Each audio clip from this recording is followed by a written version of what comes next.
ஆட்சியில் இருந்துதான் இவரை ஆட்டி வைக்கிறார்கள். அவர்கள் என்ன சொல்கிறார்களோ அதனை அப்படியே செய்ய வேண்டிய ஒரு கிளிப்பிள்ளை மாதிரி தான் சொல்றாங்களோ அதை அப்படியே இவருக்கு சொல்லணும், அதை அப்படியே திட்டமாக்கணும், அதை அப்படியே செயல்படுத்தணும். இதற்கு எதற்கு நமக்கு ஒரு சட்டமன்றம், எதற்கு ஒரு முதலமைச்சர்? நமக்கான மாநிலங்களையும் இந்த மண்ணினுடைய மைந்தர்களுக்கான பிரச்சனைகளையும் அந்த சபையிலே பேச முடியும். அதற்கேற்ற மாதிரி சட்டங்களை இயற்ற முடியும். நம்முடைய கல்வி, மொழி, இனம், கலாச்சாரம் இதை அத்தனையும் பாதுகாக்க முடியும். இன்றைக்கு இந்த சிபிஎஸ்இ சிலபஸை திணிக்கிறதன் வாயிலாக இந்தியை கட்டாய பாடமாக்கி இருக்கிறார்கள். 12,000 கோடிக்கு புதுச்சேரி அரசு பட்ஜெட் போடுது, ஒன்னும் பயன் இல்லை. ஏன்னா அதுக்கான நிதி இல்லை. புதுச்சேரிக்கு என்று 6,000 கோடி வருவாயை மத்திய அரசு ஆண்டுக்கு வரியாக எடுத்து போறாங்க. ஆனா புதுச்சேரிக்கு நிதி கொடுக்கணும்னா மட்டும் 1000 கோடி 2000 கோடி நம்மளை வஞ்சிச்சுக்கிறாங்க. மத்திய அரசு கொண்டு வரக்கூடிய அனைத்து கொடிய திட்டங்களையும் காரணமே அதுதான்.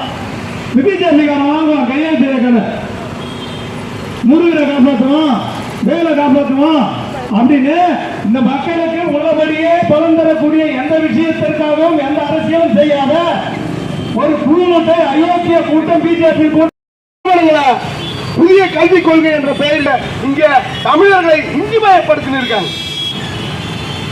இனி வரும் காலங்களில் அரசு பள்ளியில் படிக்கக்கூடிய பிள்ளைகள் 9வது தேர்ச்சி பெறவில்லை என்றால் அவன் மேற்படிக்க போக முடியாது.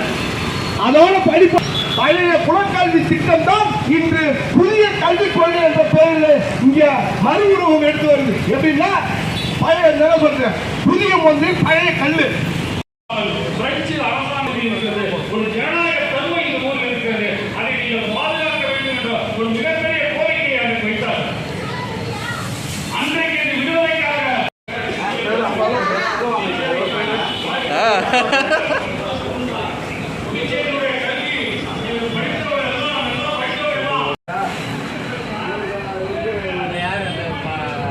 பக்கத்தில் அப்பா பேரு பகுதிகளில் எல்லாம் கிட்டத்தட்ட அது நம்ம ஊர் பிள்ளைங்களுக்கு மண்ணில் மைந்தர்களுக்கு கிடைக்க வேண்டும். அது கிடைக்கவில்லை. 3வது UPSC TNPSC Tamil Nadu public service commission போல பாண்டிச்சேரியிலே பப்ளிக் சர்வீஸ் கமிஷனும் ஆரம்பிக்க முடியும். அதன் மூலமாக வேலைவாய்ப்பு நிரப்ப முடியும். 3. 4வது